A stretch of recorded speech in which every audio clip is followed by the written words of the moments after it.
kumwe chete kwatinenge tichiita isu mastreets mastreets kana kwainzi munopiwa vanhu matiketi anditi matiketi ekuswera mumastreets ka sidai tinawo dai tinawo vazukuru because weare trying zvakanyanya kuti tinge tiri tinokutsvagirai nyaya dzimwe dzinokudzidzisai dzimwe dzinokuentertainai kuitira kuti michenyi chamunongoita chete kurelaxa musatambure stereki kuti what's happening uko neuko isu tinenge tiriko tiri ziso renyu tirikuonera yani anditi right. So mzukuru tera kana wanga usati wasubscribe to this channel, I kindly ask you mzukuru to please subscribe to this channel. Also don't forget to put your notification bell to whenever I upload a video you will be notified. Thanks very much kune vanramba support basa vese vachango subscribe. Thank you very much vazukuru.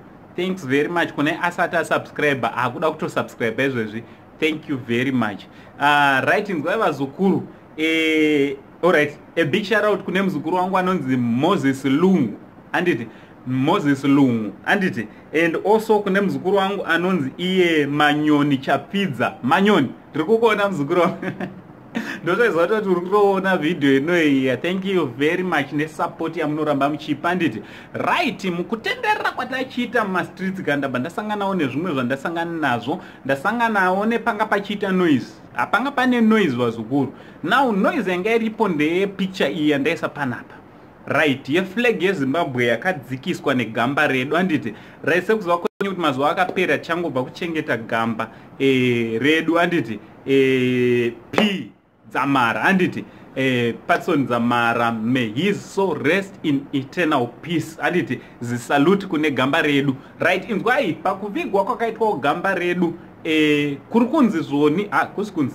izvi zviri panapa akadzikiswa neflag. Vamwe vari kuti aiwa haisi flag, vakanga vari padhuze vari kuti haisi flag but mucheka wakanga uri pamusoro pecoffin but une mufananidzo weflag anditi. So vamwe vari kuti aiwa zvakafanana, flag ichi iflag. So noise yandasangana nayo kumastreets vanhu vakapfumbirana zvibhakera. Vamwe vari kuti zvoni sei pakavigwa gamba anditi P Dzamara anditi our hero, why is it Chamisa akaregera Nelson Chamisa anditi why is it akaregera flag ichidzikisiwa pasi yanga isingafanira kudzikisiwa? Vamwe vanozivawo nezvazvo, ini handizive, ndosandauya nacho kwamuri kuti muzotaurawo kuti what do you think nenyaya iyi. Vamwe vachiti aiwaka hazvina kana nebasa rese, flag haina kana nebasa, but iwo vamwe vari kuti aiwaka ndo patiri papo paflag. So you cannot say flag haina kana nebasa rese because flag yeZimbabwe ine zvainomiririra zvakawanda anditi kuvana kumhuri yeZimbabwe anditi. So we cannot say the flag yeZimbabwe haina basa.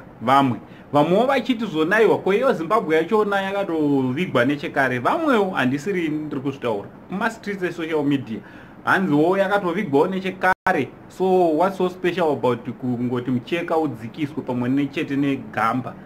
So what do you think nenyaya yeflag yeZimbabwe wazukuru nezviri kuitika right? MuZimbabwe tine zvinhu zvakawanda zvatinokoshesa including the flag yeZimbabwe anditi.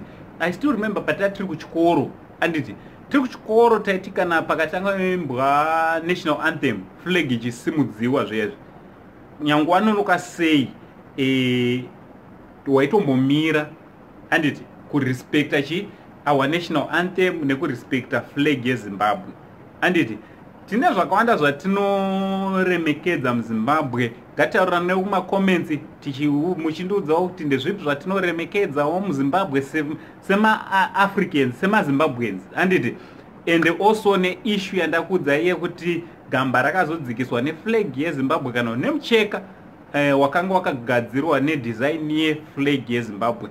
What do you think vazukuru? Because nyaya iyi vamwe vanga kutoti vamwe ichatofanira kutoitwa ma-investigations vamwewo ekuti izvoni zvakafamba sei and Nelson Chamisa must be arrested. Vamwe vakati aiwa munhu wese anga ari ipapoka all those hundreds and hundreds of people who were present paivigwa gamba vanofanira kutosungwa because vakarega flag ichienda pasi. I don't know kuti zvinofambiswa sei. Ngatitauriranei kumacomments. Na Uncle Saint Steve, uncle venyu, the only Zimbabwean uncle, ndichiti much love.